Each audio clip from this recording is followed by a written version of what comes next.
Good morning mga pari ko. Ngayong umaga nga isusubukan natin isisig itong chunky corn tuna spicy sisig na ito. Kahit nasisig na siya, ay sisisig pa din natin. Kaya naghiwa na ako ng sibuyas sa bawang. At saka naghiwa na din pala ko ng sibuyas na puti. Pandagdag lasa sa lulutuin nating sisig. Naghiwa na din pala ko ng siling haba or siling green, kung ano man ang tawag nyo dito. Bahala na kayo.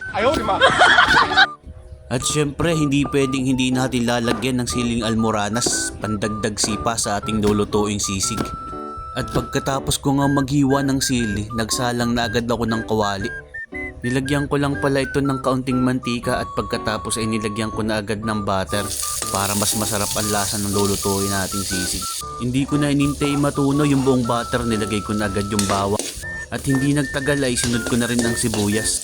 At ito na nga ang pinakaiintay natin, lalagay na natin ang chunky corn tuna spicy sisig. Ilagay na natin tong isa. At imekos-mekos lang natin ng kaunti tapos ay isunod natin itong siling haba. Ilagay na rin natin itong sibuyas na puti, sama-sama na yan, bahala na yan. At imekos-mekos lang ulit natin to. Ang dami ko pang iniimik, oyayay luto na.